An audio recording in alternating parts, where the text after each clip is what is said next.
Quantos querem palavra de Deus para o seu coração? Digam amém. Amém. O estudo da nossa noite é o estudo 705, o comportamento da mulher cristã, e a base do nosso estudo está em Ruth, capítulo 3, versículo de número 11, diz assim o nosso estudo. Agora, pois, minha filha, não tenhas receio, tudo quanto disseste eu te farei, pois toda a cidade do meu povo sabe que és mulher virtuosa. Amém? As mulheres precisam viver uma vida para a glória de Deus, mas o que as escrituras exigem das mulheres? Olha que palavra interessante. Exigência. Você acha que Deus tem exigências para a vida humana?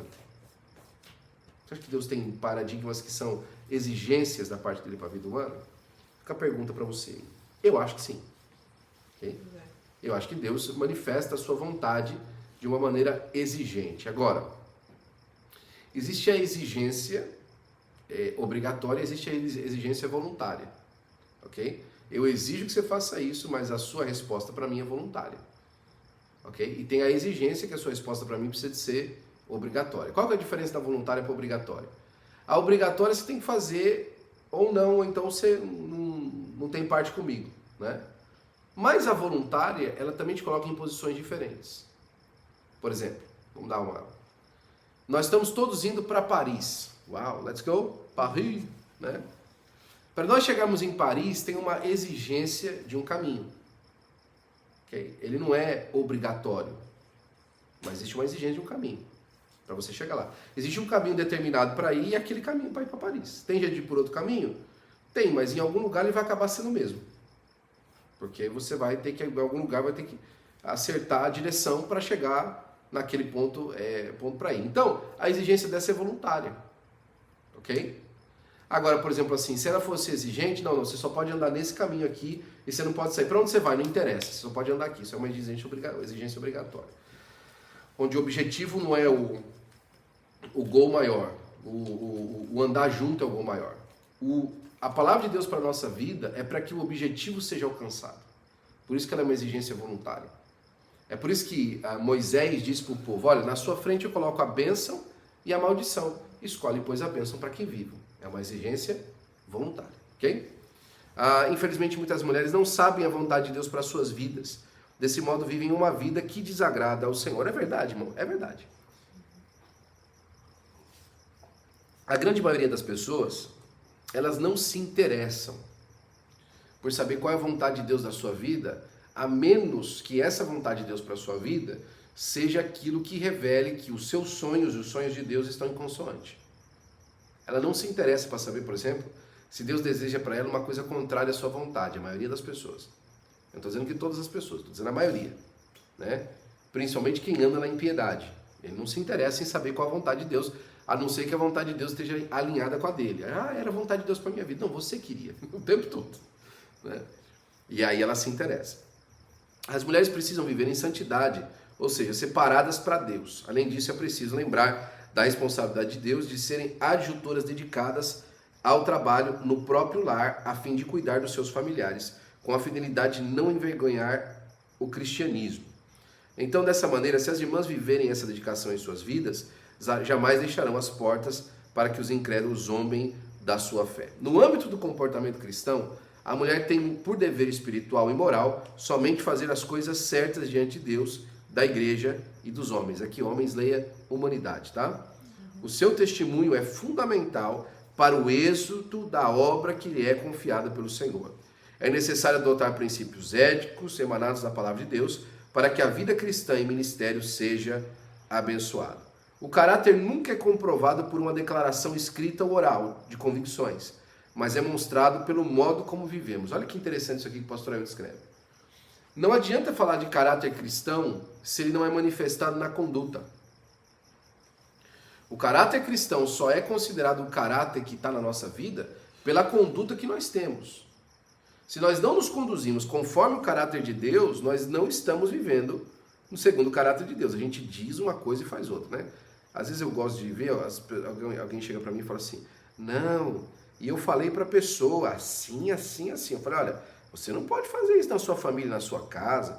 Você tem que ser uma pessoa assim, assim, assim, né? Isso acontece de alguém vir assim falar para mim que deu uma dura na outra pessoa e chamou a atenção da outra pessoa. E a primeira pergunta que vem na minha cabeça é, será que essa pessoa, ela faz isso também?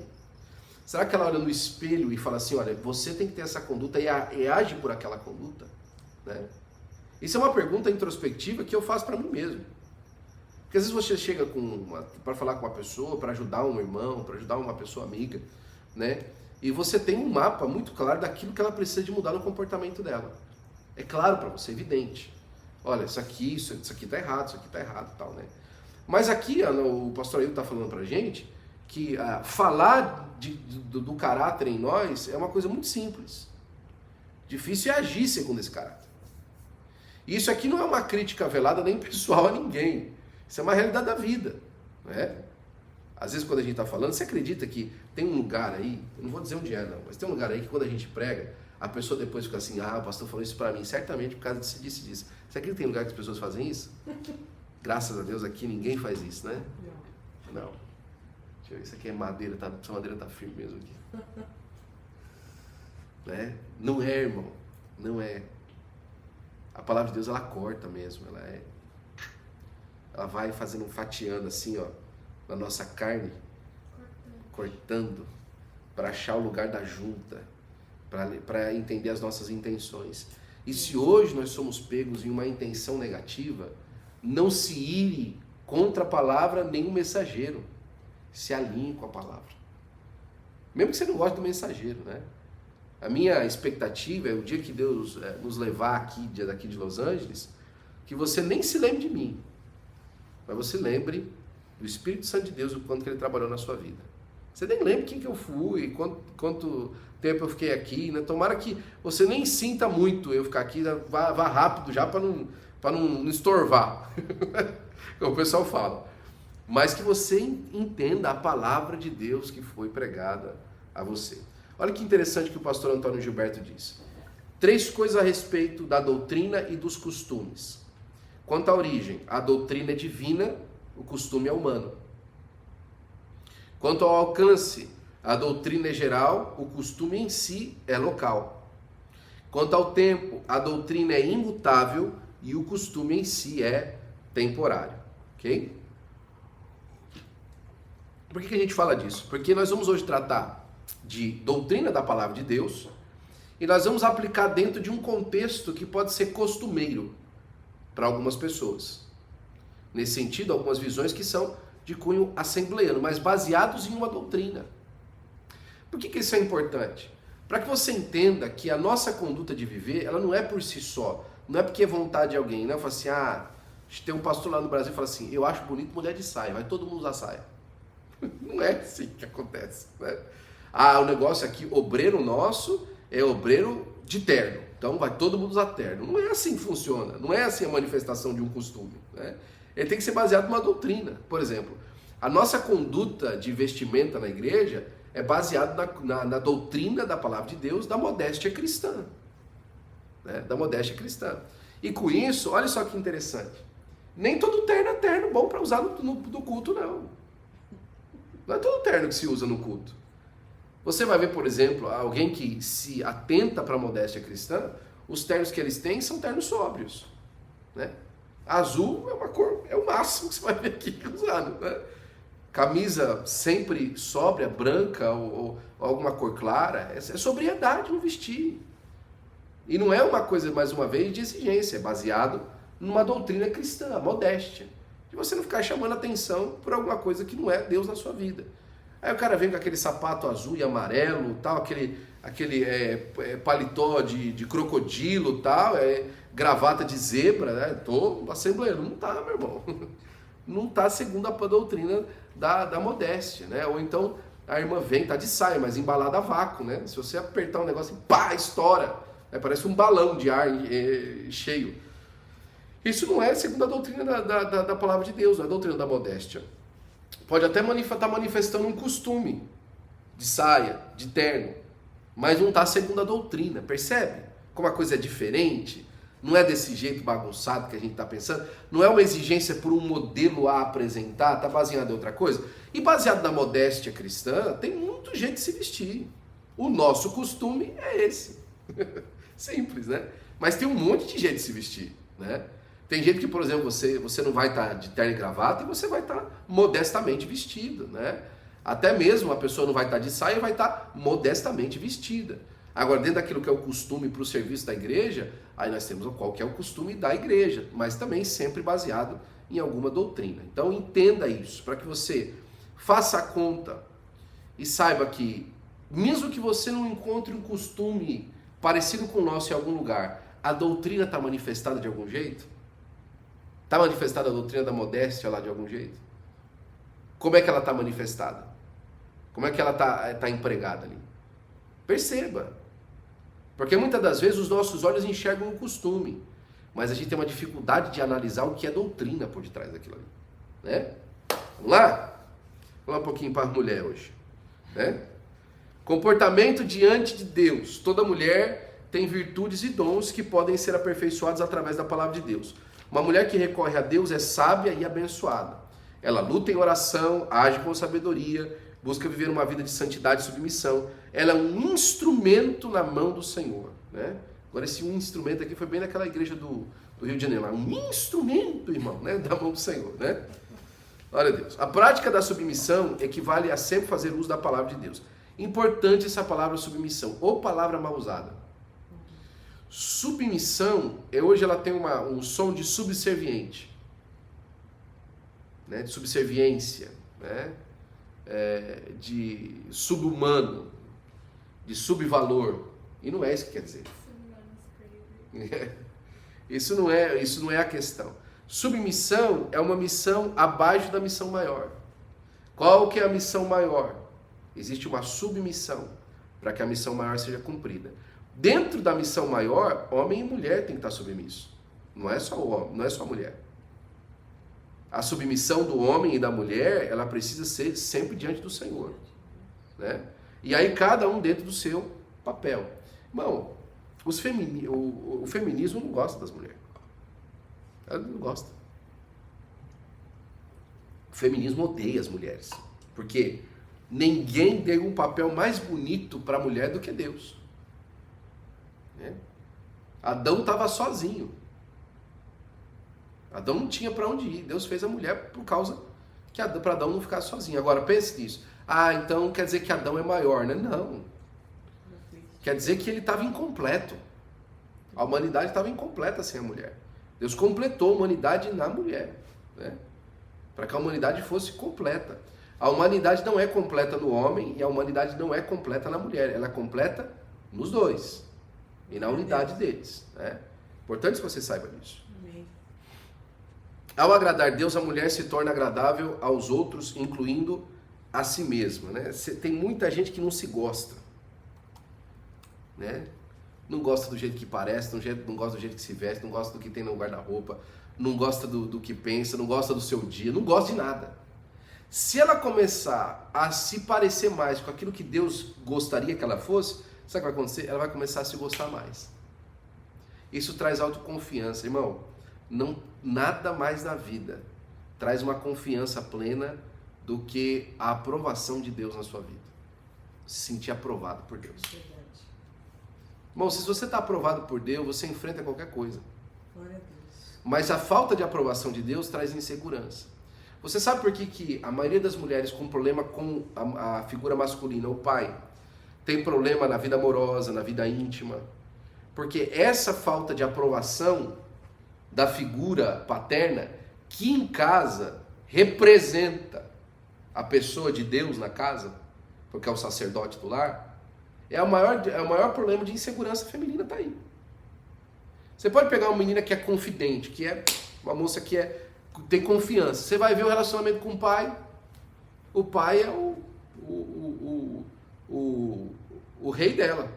E ela é a princesa do pai. Existe uma relação de confiança. E aí, eu vou dizer para você, em alguns lugares, essa relação, ela é até ruim, porque às vezes o pai está aprovando alguma coisa que não é boa diante de Deus. Mas só o fato dessa relação ser uma relação confiante, ser uma relação de aprovação, traz ela confiança. Depois ele vai lá na frente responder diante de Deus que ele deu confiança para ela ou ensinou ela num caminho ruim. Mas que isso traz o produto real e verdadeiro pelo qual Deus nos dá, que é a aprovação dos olhos dele sobre nós, que nos dá confiança, isso é absolutamente acontece na vida das pessoas, né? E é por isso que o primeiro lugar que o pastor Ailton passou aqui é que o primeiro comportamento que a mulher deve ter diante de Deus é um comportamento da santidade. Olha que interessante isso aqui. Muitas pessoas pensam que viver em santidade é apenas por viverem dentro da igreja e não cometerem pecados como adultério, roubo e homicídio, né? Eu posso perguntar aqui, quantos aqui já roubou alguma coisa? Né? Quantos aqui já fez algum furto? Né? Alguém já matou alguém aqui? Não precisa responder, tá, gente? Alguém aqui já cometeu algum crime, né? Então, as pessoas não fazem isso. Agora olha aqui, presta atenção. Mas e o coração que ninguém vê? Quantas pessoas carregam ódio, vingança, mágoa, inveja, fofoca? A gente precisa agradar o Senhor em tudo. Fugir dessas coisas. Então, às vezes a gente coloca a santidade, o aspecto da santidade, em grandes pecados. Em grandes manifestações externas de pecado. Mas e as pequenas? E aquela conversa, né? Aquele motivo de oração. Que na verdade é fofoca, né? Ah, irmão, nós precisamos orar pelo fulano de tal, porque você não vai ficar, você não sabe o que aconteceu com ela. É oração nada, é fofoca, ninguém orou por ninguém. Né? Quantas vezes os motivos de oração e essas conversas relacionadas, elas estão cercadas de malignidade. A pessoa fala mal uma da outra, né? E isso é falta de santidade, separação para Deus. Separar os olhos, os ouvidos para o Senhor, né? Para viver uma vida de verdade para o Senhor. Precisamos agradar o Senhor em tudo e fugir dessas coisas. Para aquele que se denomina cristão, santidade não é uma opção. Santidade precisa ser o estilo de vida do cristão. Uma exigência voluntária do coração. Você precisa querer andar em santidade, né? A geração que saiu do Egito foi impedida de entrar na Terra Prometida, com exceção de 2 fiéis. Todos morreram no deserto por causa dos seus pecados, se destacaram a cobiça, a imoralidade, colocaram o Senhor à prova, idolatria e murmuração. Uma mulher que se afasta desses pecados, certamente viverá as promessas de Deus. Santificai-vos, porque amanhã o Senhor fará maravilhas no meio de vós. O grande engano de nossos dias é achar que pode-se viver um estilo de vida imoral e ao mesmo tempo ter um relacionamento correto com Deus. E como isso acontece hoje? Como as pessoas falam, não, Deus está comigo, na balada, bebendo. Deus está comigo vivendo uma vida dupla, né? Esses dias atrás eu achei. Entenda, irmão, isso não é uma palavra contra algo específico. Já vou avisar antes, para a pessoa não confundir depois, né? As pessoas não confundirem depois. Isso é uma palavra, por exemplo, agora contra tatuagem, ok? É uma palavra contra o raciocínio que leva a isso, né? A pessoa vai lá e tatua Jesus no braço, né? Aí tinha um meme esses dias atrás falando assim, olha só como meu braço diz Jesus, já que a minha vida não. Né? E hoje em dia a coisa vai mais ou menos assim, nesse sentido, né? Eu sempre gosto de lembrar aquela passagem com Pedro. Pedro por 3 vezes negou Jesus porque a sua vida, a sua conduta demonstrava que ele andava com Jesus. Ele negou 3 vezes, não tenho nada a ver. Mas você fala igual a ele, você se veste igual a ele, você anda igual a ele. Por 3 vezes ele negou Jesus. Né? Porque tudo na vida dele falava que ele andava com Jesus. Hoje é o contrário. As pessoas dizem que anda com Jesus, mas tudo na vida delas nega. Não, eu ando com Jesus, mas a sua fala não é de Jesus. Não, mas eu ando com Jesus, mas o seu comportamento não é o de Jesus. As pessoas, elas interpretam a vida e a sua conduta tudo com relacionamentos puramente terrenos e temporais e conectam isso com a eternidade. Como? Mas é claro que a nossa manifestação terrena, ela se conecta com a eternidade, sim, a partir de um princípio eterno. Mas se o seu princípio é terreno, ou seja, trabalho, dinheiro, escola, seus prazeres, para você manifestar os eternos, tem alguma coisa errada. Agora, se você tem os princípios eternos no coração e você manifesta eles através de trabalho, escola, relacionamentos, conduta, aí a coisa é assim que a vida humana é. Agora, não tente fazer o contrário. Não tente pegar as suas maneiras de ser e fazer como se fosse Deus, né? Eu lembro para isso, o pastor Dr. Ravi pregou isso uma vez que a gente estava juntos lá em Chicago. Foi para mim uma das palavras mais extraordinárias que eu já ouvi na minha vida, né? Ele falando sobre Geazi. Né? Às vezes as pessoas pegam assim, elas têm um caminho de Deus, mas elas querem trilhar o seu caminho. Mas tem o pior jeito, aquela pessoa que pega o seu caminho e tenta fazer o que é o caminho de Deus. Lembra quando Naamã foi entregar os presentes para Eli e para Eliseu? Depois que ele foi curado da lepra, Eliseu falou assim, não quero nada disso. Você não precisa de entregar nada, precisa de presente nenhum. E despediu ele sem nada. E o Geazi viu o homem lá indo embora, lá com ouro, com roupa, falou assim, rapaz, tá barato demais esse negócio, né? A hora que ele saiu de longe, está na sua Bíblia isso, ele correu atrás do Naamã, falou assim, ô Naamã, é o seguinte, assim que você saiu, chegou 2 jovens para ser treinado no ministério, na escola de profeta, que Eliseu tinha. Né? E rapaz, aí meu chefe pensou direito, né? Falou assim, ô Naamã acabou de oferecer uma oferta, né? Será que você não pode deixar? Naamã, pelo amor de Deus, meu amigo, tá aí ó, ouro, roupa, tal, para pegar tudo. O Geazi foi lá, pegou tudo, e colocou debaixo do chão da casa dele. Né? Olha só. Ele quis fazer o caminho dele ser o caminho de Deus. Ele usou o nome de Deus para isso. Ele viu uma oportunidade. E aí o Eliseu chega lá em casa e falou assim, meu amigo, onde é que você estava? Não, em lugar nenhum em particular, não. Ah, então tá bom. Então eu preciso saber exatamente. Por acaso meu coração não te seguia? Eu não vi o que você foi fazer lá. Agora tem um problema, Geazi. A lepra que estava nele agora está em você. Já parou para pensar nisso? Por que isso? É óbvio, né? Do ponto de vista científico, ok? A maldição transferiu do ponto de vista espiritual, beleza, do ponto de vista científico. Aquele material que Naamã trouxe estava contaminado, gente. O vírus que causa isso estava tudo naquelas coisas lá, no ouro, nas roupas. E agora o Geazi foi lá e pegou e trouxe para dentro de casa, tocou em tudo aquilo lá e ficou leproso. E os outros que estavam com Naamã? Ele não foi sozinho, né? Não foi sozinho. E Mas o que conta a história, o que dá pra gente saber, a gente não sabe se os outros tinham lepra também. A história não conta esse detalhe. Mas o fato é que a gente dá pra ver a relação direta entre as coisas que ele pegou, que estava na mão de Naamã, e ele ter ficado leproso depois. É óbvio que o relacionamento aí com o material tá aí. Principalmente o ouro, né? Que o vírus, as bactérias vivem muito tempo ali no ouro, tal, porque né, é um metal mais leve e tal, e fica ali. Olha só que coisa interessante. Mas o que a gente está falando com isso? É exatamente isso. A pessoa pega o caminho dela e tenta fazer o caminho de Deus. E acha que vai dar certo. E acha que vai alcançar alguma coisa. E acha que vai ser abençoado. Né? E fala, Deus está comigo. Não está. Deus não está nisso aí. Deus não está nisso aí. Deus está contra isso. Né? A próxima coisa que a gente vê no comportamento é a questão da fidelidade.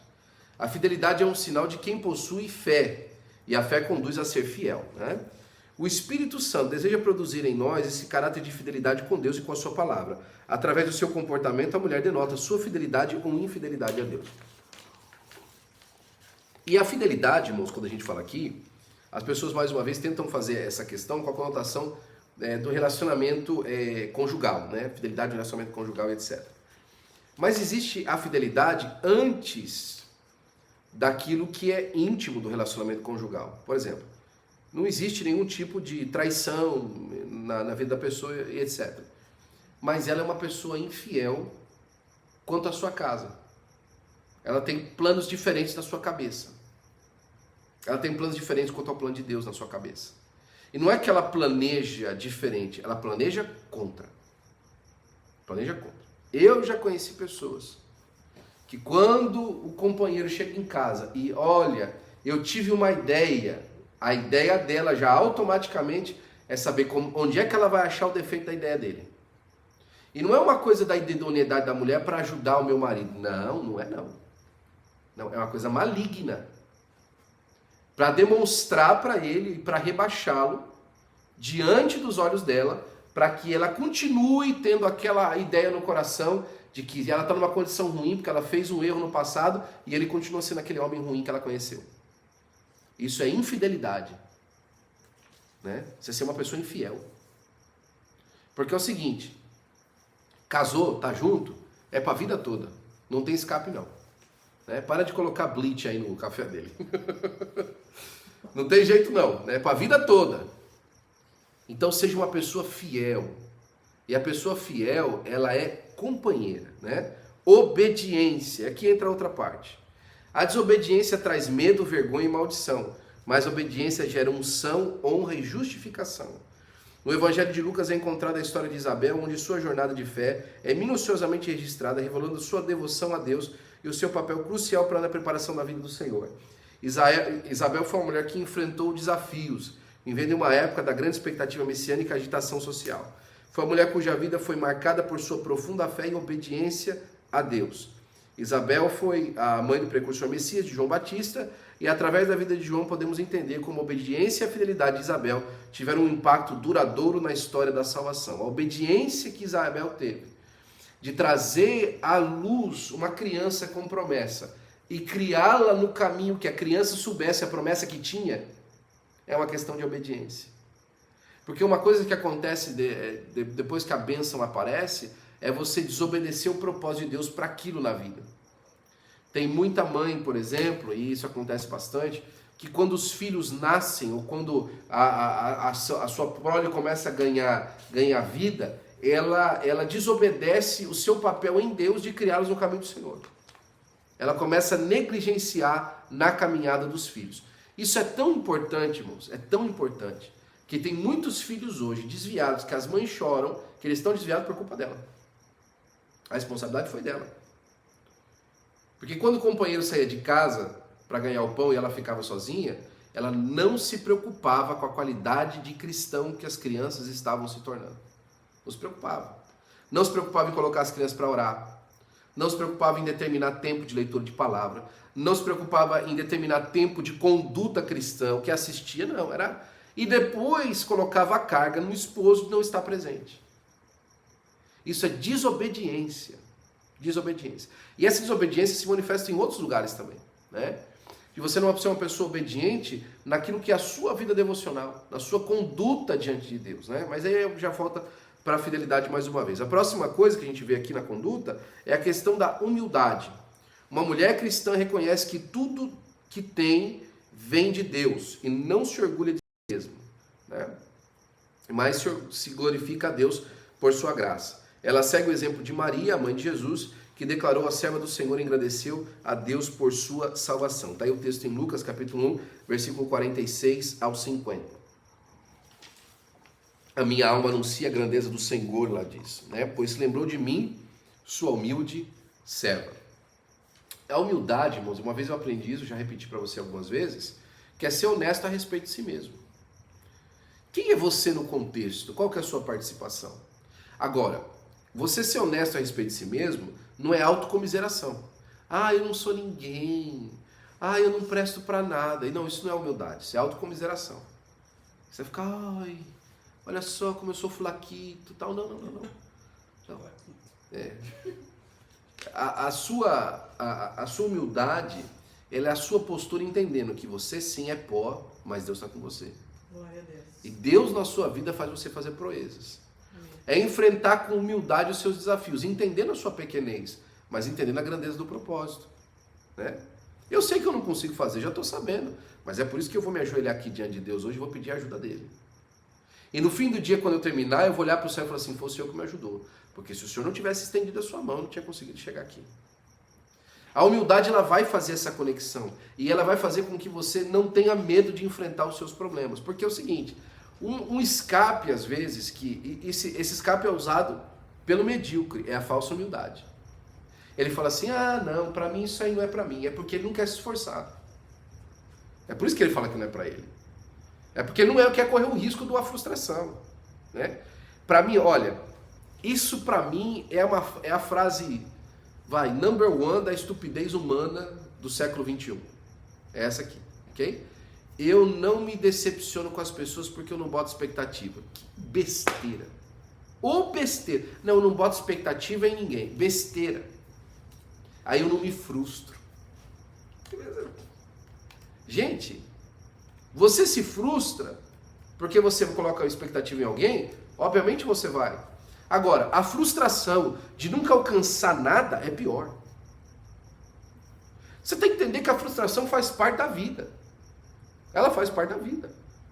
E você tem que entender que você vai colocar esforço nas pessoas, você vai investir nas pessoas, e vai ter gente que vai vingar e vai ter gente que não vai vingar. É por isso que a Bíblia fala assim, lança o teu pão sobre as águas, ou seja, espalha. Assim, divide com 7, talvez até com 10, porque você não sabe qual que vai prosperar. Invista.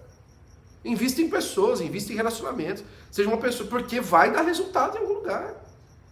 Ah, não, eu não me frustro mais porque eu não tenho expectativa de ninguém. Não, para com isso. Isso é vida medíocre. Isso é mediocridade. Né? Não, invista. Seja uma pessoa que se interessa, uma pessoa que se doa. Não retenha. Né? Não retenha. Multiplique. Multiplique aquilo que você tem. Isso é um ato de humildade.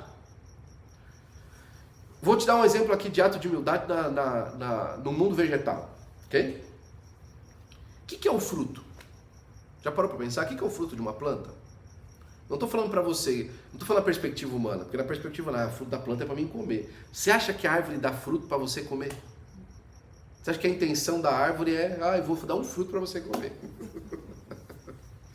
Ela está assim com isso na cabeça, né? A parábola de Jotão fala que a videira da uva para que o homem faça vinho, né? Mas é uma conotação poética. No contexto vegetal, a árvore dá fruto porque dentro do fruto tem a semente. E a semente é a próxima geração de árvores. Ou seja, a árvore não dá fruto para si. A árvore dá fruto para frente. O fruto dela não é para ela. O fruto dela é para o futuro, para a continuidade. Para que você quer dar fruto? Para você chegar lá no píncaro da glória e falar assim, look at me. Cheguei. Não. Você dá fruto para que os seus filhos tenham uma condição melhor, para que a sua casa prossiga, para que o reino de Deus se expanda. É para isso que você dá fruto. É para isso que você frutifica. Para que as pessoas sejam abençoadas através da sua vida. Ei, deixa eu contar um segredo para você. Eu não fico feliz quando eu prego bem.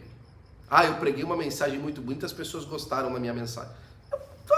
Você gostou da mensagem, você não gostou da mensagem, não faz diferença nenhuma. Qual que é a minha glória, entre aspas? É quando depois de um contato com você, de uma conversa com você, você fala assim, olha, depois que a gente conversou daquilo ali, eu mudei a perspectiva da minha vida e isso para mim melhorou a minha vida. Aí você me fez. Aí eu cumpri meu papel. A sua vida melhorou, você andou para frente por conta disso, teve alguma coisa que prosperou em você, né? Sabe qual que é a glória da mãe em casa? É chegar no fim do dia e ver sua família de volta bem, abençoada por Deus, guardada pelo Senhor. É ver que o esposo teve um dia bom, é ver que os filhos teve um dia bom. Tem uma tendência na humanidade hoje que é a do ninho vazio, né? E tem até um pastor que trata desse problema lá na Flórida, um pastor de uma igreja americana. Chega de manhã, dá 9 horas da manhã, ela fecha a porta de casa, tá ela sozinha, o marido foi trabalhar, os filhos foram para a escola, ela fala assim, agora, minha vida é isso. Minha vida é ser empregada desse pessoal. Minha vida é ver isso aqui, tá vendo? Eu sou só isso. E aí o orgulho entra no coração. Por quê? Porque o orgulho, ele não é percebido quando você está bem. O orgulho é percebido quando você está mal. Aí que você vê o orgulho. O orgulho é percebido quando você toma uma ferida nele. Quando você está se sentindo o cara, quando você está flying, o orgulho está lá, mas você não está nem. O orgulho é sentido quando você toma uma rasteira e fala, opa, não sabia que tinha isso aqui. E aí machucou, doeu, né? É que nem quando as crianças caem, a pessoa machucou, não, só o ego. só o orgulho foi machucado ali, né? Porque acha que consegue andar e ficar de pé o tempo todo, mas a hora que tropeça e cai no chão, se sente envergonhado. Aí ela se sente envergonhada da vida que tem. Ela fala assim, minha vida é isso. Minha vida é isso aqui. Mas ela não sabe que sem a posição dela, ele não alcança nada do lado de fora. Os filhos não têm condição nem de ir para a escola sem a posição dela. Só que como a posição dela não é uma posição de protagonismo no sentido de ela não está lá do lado de fora, ela não está lá fechando os negócios, ela não está aparecendo nas revistas, ela não está lá negociando nas questões intelectuais para alcançar o prêmio daquele negócio fechado e tal, ela acha que a vida dela é menor. Mas ela não percebe que essas coisas estão acontecendo lá de fora porque existe uma base sólida dentro de casa. E sabe o que acontece? Quando essa base começa a ser rachada, e ela vai rachando, porque o mundo fica insistindo. A televisão está passando isso. Olha, você que está em casa, você é uma coitada. Você é uma abusada. Você é uma pessoa humilhada pela sociedade. Né? É o padrão de Deus, mas o mundo fica lá. Você é uma pessoa humilhada, você é uma pessoa diminuída. Você é uma pessoa que não presta para nada. E ela vai se enchendo daquilo. Aí passa 10, 15, 20 anos de casamento, as crianças estão tão grandes, e ela se percebe agora descuidada, porque durante todo esse tempo ela se descuidou, ela não cuidou de si. E quando eu falo cuidar de si, mas como é que vai cuidar de si se está cuidando da casa dos maridos? Ela não cuidou de si, tá? Ela não se preparou para esse tempo, ela não fez o 401k da mente dela, ela não se preparou para o retirement da mente dela. Ela encontra os maridos lá de fora. O marido, quando volta para casa agora, encontra essa mulher carregada de frustração. E aí a receita pronta para o divórcio. A receita pronta para o divórcio. Ah, pastor, mas e o homem que arruma outra? Você tem razão. Né? Eu tô aqui agora, hoje nós estamos tratando das mulheres, tá? A gente já tratou dos homens na semana passada. Estamos tratando das mulheres. Mas é claro que tem um aspecto masculino nisso ainda. Mas é por isso que a unidade de vocês dois, a unidade e hoje no aspecto feminino, precisa ser uma coisa observada segundo a palavra de Deus. Olha a mulher virtuosa, vai lá no capítulo 31 de Provérbios. Mulher virtuosa, quem a achará? O seu valor excede rubis. Olha essa mulher ela fica em casa, mas ela é um avião. E não é avião por conta da beleza, da questão pejorativa. É a questão da envergadura dela, do alcance dela. Ela compra, ela vende, ela manda plantar na vinha, ela traz de longe, ela prepara a casa. E aí a Bíblia vai dizer que os olhos do marido dela são para ela. Por quê? Porque ela faz bem para ele e não mal. Ela se preocupa. Ela está lá. Quando ele chega na porta da cidade, todo mundo observa ele por conta dela. Porque ela coloca para o lado de fora de casa um homem pronto para a vida. Quantas vezes a gente vê o sujeito está do lado de todo mundo lambendo, todo dizendo, agora eu sou faxineira do meu marido, eu tenho que ser agora estilista dele, ficar arrumando ele. Não é isso que eu estou falando, minha senhora. O que eu estou falando é que ele do lado de fora é a representação de quem vocês são como um lar. É isso que eu estou dizendo. E você também, companheiro, viu? Você também. O jeito que a sua mulher se veste, o jeito que ela tá, o cabelo dela tá bem cuidado, o jeito que ela se cuida, o jeito que ela tá como mulher, fala mais de você do que dela. Não confunda essa relação, não. A maneira como a mulher se comporta, na perspectiva bíblica, diz mais a respeito do marido do que da mulher. E a maneira como o marido se comporta, diz mais a respeito da mulher do que do marido. Porque é o cuidado de um manifestado no outro. É assim que funciona. É Bíblia. Vamos para frente? É por isso que assim, né? Olha, vai misturando o negócio aí que hoje tá quente aqui. Pois eu vou apanhar das irmãs da igreja. Perseverança na oração. Uma mulher cristã confia em Deus e não desiste de pedir o que precisa, mesmo quando enfrenta obstáculos, né? Ana, ela perseverava em orar perante o Senhor.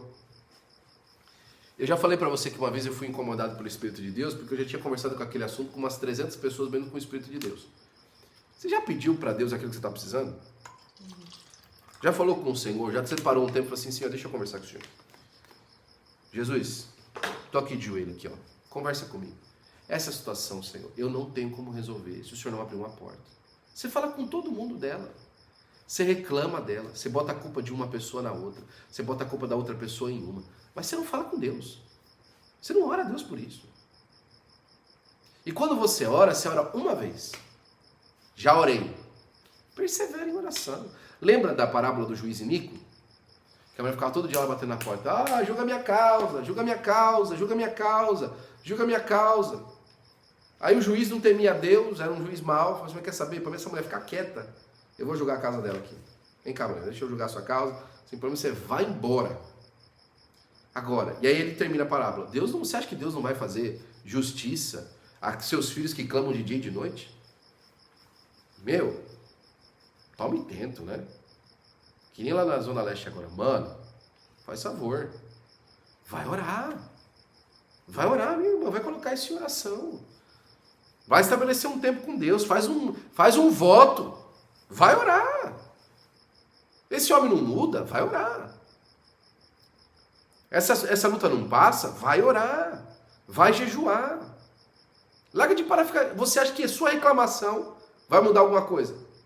Você acha mesmo que você ficar reclamando vai mudar? Ah, eu vou ficar reclamando e aí as coisas vão se ajeitar por causa da minha reclamação. Funcionou isso. Chega do lado do motor quebrado e começa, você está quebrado, motor. Você precisa de consertar. Vê se ele vai consertar, se você não botar a mão nele. Se você não enfrentar o seu problema, principalmente de ordem espiritual, na oração, que é onde as coisas acontecem, e no jejum, que é a sua intenção de demonstrar para Deus a sua seriedade, receber de Deus estratégia, não vai mudar nada. Persevere em oração.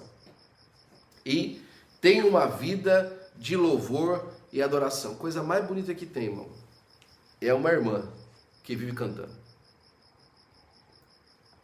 Isso mexe com o céu. Isso mexe com o ambiente da casa. Uma mulher que vive com louvor na boca, né? Você chega na casa de alguém lá, você entra na sala, você ouve a música da Anitta, você ouve a música, os forró do Leandro Leonardo, né? Você ouve lá a Paquita cantando a Xuxa, né? Você ouve Sandy Júnior e outros mais aí, né? Você ouve a Beyoncé, mas você não ouve um hino. Não tem um hino na casa. Michel Teló. Mas não tem um hino na casa, não tem um louvor nos lábios. Né? Ah, esse hino é não sei o quê, aquele outro hino é não sei o quê, mas não canta um hino. Não canta, não louva, não adora, não põe em prática as disciplinas espirituais que moldam a vida do crente no dia a dia. Não faz isso. Não faz isso. Como é que você acha... e outra coisa. O homem, a perspectiva do homem, o build do homem, a construção do homem, é uma questão mais racional. A mulher é mais emocional. Não significa uma questão de inteligência, tá? Tem inteligência emocional e tem inteligência racional. Tem inteligência nas duas coisas. Mas a mulher manifesta mais emoções e o homem manifesta mais razões, ok? Porque tem muita gente que acha que quando a gente fala isso, a gente está falando que mulher grita e o homem é mais centrado. Não é isso que eu estou falando. Não é isso que eu estou falando. Eu estou falando que o homem manifesta menos emoções e a mulher manifesta menos uma linha de raciocínio racional e mais emocional. Okay? Ela tem um raciocínio emocional e o homem tem mais um raciocínio racional. Uma coisa não tem nada a ver com a outra, de um comportamento é diferente do outro. O que eu estou querendo dizer com isso? É que se você se manifesta por emoções, make sure que as emoções que você está manifestando são emoções positivas.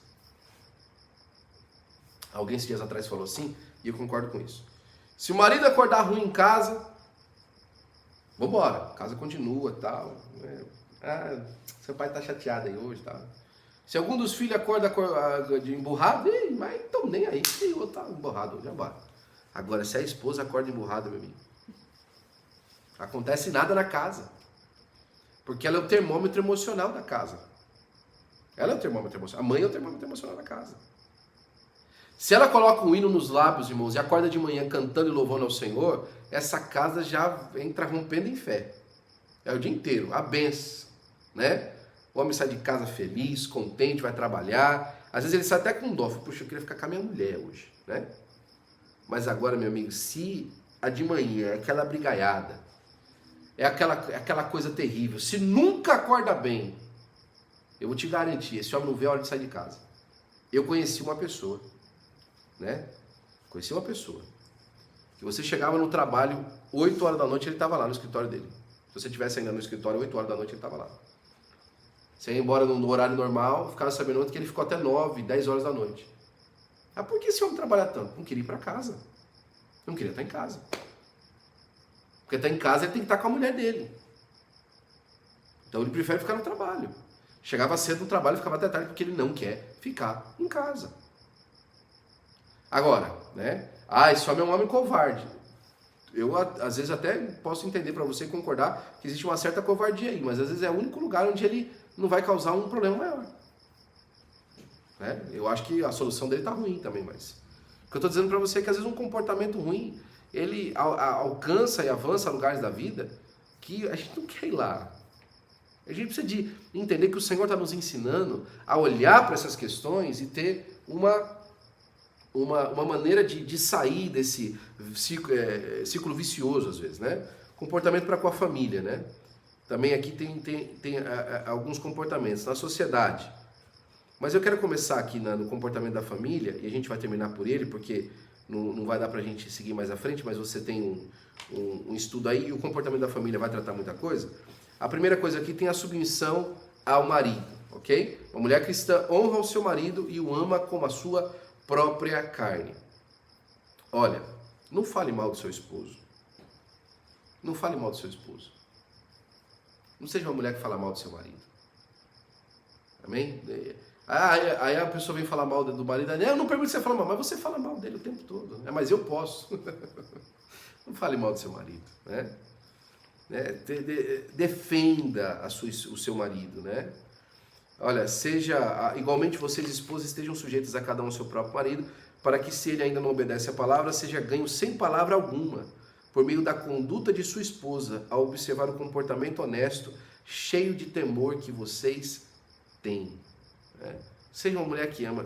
A sua sujeição ao seu marido seja uma sujeição positiva, doce. Apoie, né? Ajude, compreenda. Seja aquela que apoia, aquela que ajuda, aquela que mostra o lado positivo, aquela que vê o esforço dele. Né? Tem gente que o marido pode fazer o que for, nunca o que ele faz é bom. Nunca o que ele faz presta. Nunca o que ele faz é positivo. Pare com isso. Você não vai chegar a lugar nenhum assim. E se esse casamento acabar o próximo, vai ser a mesma coisa. Porque o problema não está no marido, o problema está em você. Você é uma pessoa insubmissa. Tudo que você acha que você faz melhor. Você acha que a sua maneira de ver a vida dele é melhor que a maneira dele de ver a vida dele. E isso está errado. Né? Você precisa entender que a sua submissão, ela não é uma submissão, mais uma vez, obrigada. Ela é voluntária. Mas a sua voluntariedade é que vai fazer a diferença para que vocês andem como uma carne só. Não fale mal do seu marido. Eu entendo que existem contextos, e aqui vamos separar as coisas, que no gabinete pastoral a gente está tratando com um casal, e ali existe uma conversa onde o problema é revelado. Não é disso que eu estou falando. O que eu estou falando é que quando você chega na porta da igreja, todo mundo sabe que o seu marido é assim, assim, assim. Aí não dá. Aí não dá. Aí já você fica sem ambiente na igreja. Já aconteceu isso, hein? A pessoa fica sem ambiente na igreja. Aí vai falar que a igreja acha ruim com eles. Mas você trouxe o seu problema para dentro da igreja e contou para todo mundo. Você espalhou a sua cinza na igreja toda. Falou que seu marido é isso, que seu marido é aquilo, que seu marido é aquilo outro. Né? Aliás, tem pessoas que ela fala para todo mundo e não fala com o pastor. Quando o pastor chama para conversar, não vem. Incrível, né? Todo mundo sabe do problema. O pastor fala, então vamos tratar seu problema. Ah, não, pastor, eu não quero conversar não. Por quê? Porque não quer resolver. Quer falar mal. Porque sabe que se resolver, vai perceber que o problema é ela e vai ter que consertar a vida. Não quer. Quer continuar podendo falar mal porque é o seguinte, é mais fácil estar no fundo do poço. Assim, daqui eu não saio. Tá vendo? Vocês estão vendo que eu estou aqui. Tá vendo? Fundo do poço. Como é que alguém sai do fundo do poço? Vou jogar a corda para você. Ixi, mas se eu sair daqui, ninguém vai ficar, todo mundo, agora eu tenho atenção todo mundo da minha situação. Se eu sair daqui, eu vou ser mais uma pessoa lá em cima, tal. Não dá para sair, como é que eu vou seguir? Continua no fundo do poço. A corda está lançada, vamos subir? O comportamento do lar influencia os filhos, né? Estava falando aqui, domingo na nossa escola dominical, às 5 da tarde, estava falando aqui, né? Eu? Plim, plim. Estava falando aqui na nossa escola dominical, às 5 da tarde, da questão do sujeito que chega no carro e começa a falar mal junto com a esposa do culto, né? Ah, mas o grupo de louvor não sei o quê, mas as crianças cantaram muito mal, mas a leitura da palavra... Não, e a mensagem do pastor? Nossa, que comprida. Não, pelo amor de Deus. Não, e o diácono, todo desorganizado lá atrás, e tudo achando problema na igreja, tudo. E o filho atrás ouvindo, né? Aí já o filho fala assim, mas também, né, pai, por $1. Que era a oferta dele, $1. Né? Seus filhos estão sendo influenciados por você. Seus filhos sabem como você barateia o evangelho na sua conduta. Sabem, não adianta. Você não vai esconder isso na sua casa. Sua casa vai ver você orando, vai ver você lendo Bíblia, vai ver você levando a sério, como é que você leva a sério a igreja, as coisas do Senhor, né? E também honrando aos pais. Uma mulher cristã honra os seus pais, como nos orienta a palavra de Deus. É importante, irmãos, né? Se a pessoa que você está conhecendo, agora para os jovens aqui, para os moços jovens, a gente não tem muitos, mas talvez esse vídeo vai alcançar alguém aí que está procurando uma esposa. Se ela trata mal o pai, a mãe, se ela não obedece as coisas em casa, muito menos você, companheiro. Se o pai dela não fez ela obedecer, dando um chicote para ela quando ela era pequena, você acha que ela vai obedecer você? Ah, meu amigo, você acha que ela vai ter conduta junto com a sua? Ela tem a agenda dela. A honra aos pais é uma manifestação da mulher que demonstra que ela tem vontade de andar em conjunto. Que ela quer ser alguém. Ela quer ser alguém com alguém. Né? Uma vez eu ouvi de uma pessoa muito próxima de mim. Assim, eu casei para sair de casa. Né? Que coisa terrível. Né? Saiu de um problema e entrou em outro maior. Porque em casa estava com o pai e com a mãe. Por mais ruim que fosse, estava com o pai e com a mãe. Agora, está contra o pai e a mãe numa casa de uma pessoa que acabou de conhecer. Adivinha, né? O desastre que foi. Mas é importante a gente ver tudo isso. Isso vai dizer muito também na questão do comportamento das mulheres na igreja e também na sociedade. Olha, eu termino falando isso aqui da questão da sociedade. O seu padrão, minha irmã, para com a sociedade é o padrão da palavra de Deus. Não caia nas falácias da filosofia do mundo nos dias de hoje. Não caia na falácia do feminismo, não caia na falácia do empoderamento de gênero. Não entre nessa. Não entre nessa. Isso está na contramão da palavra de Deus. E as mulheres que estão entrando por isso estão cada vez mais tristes, mais sós, mais amarguradas e mais sem futuro. Vou te dar um dado aqui, tá? 80% dos suicídios são cometidos por homens. Sabia disso? 80% dos suicídios são cometidos por homens. Lembra que eu falei para você? Inteligência racional e emocional? O homem tem muito menos inteligência emocional do que a mulher. Não sabe lidar com a frustração muito pior do que a mulher sabe. Mas sabe o que está acontecendo nessa nivelação das mulheres aí para a questão de elas serem mais independentes e serem, entre aspas, né, emancipadas do cuidado masculino? Essa taxa de suicídio das mulheres está aumentando. Porque elas não são feitas para esse papel. E estão cada vez mais tristes. Cada vez mais... Aliás, no casamento, você sabia que no casamento, na grande maioria das vezes, o homem morre primeiro do que a mulher? Sabia disso? Se você perguntar num grupo de pessoas, né, quantas viúvas tem? Várias. Quantos viúvos tem? 1, 2. O homem morre primeiro. Mais uma vez, porque a condução da vida é diferente. O que eu estou querendo dizer com isso? É que Deus tem uma vida linda para você, minha irmã. Aleluia. Uma vida cumprida para você. Glória a Deus. Uma vida cheia de alegria para você. Amém. Num ambiente que Ele criou para que você fosse feliz. Aleluia. Segue o padrão da conduta feminina e você vai ser feliz. Você vai ser alegre, né? Na vida vamos encontrar vários tipos de mulheres, né? Isso aqui não é coisa do Martinho da Vila, não. Entre elas, mulheres narcisistas, coléricas, sanguíneas, fleumáticas, né? O pessoal gostou dessa, né? Mulheres que se fazem de vítimas, outras guerreiras, virtuosas. a grande pergunta é: que tipo de mulher é você? Que tipo de mulher as pessoas veem em você? Uma mulher sábia, ela compreende a sua responsabilidade, ela adora, ela evangeliza, ela discipula, ela cuida e ela entende e exerce a sua responsabilidade no mundo que a cerca. O comportamento de uma mulher cristã fala mais alto que a sua voz. Amém. Aleluia. Glória a Deus. Que Deus abençoe você em nome de Jesus. Que você possa marcar no seu coração essa palavra e viver na sua vida em nome do Senhor Jesus Cristo. Amém? Amém.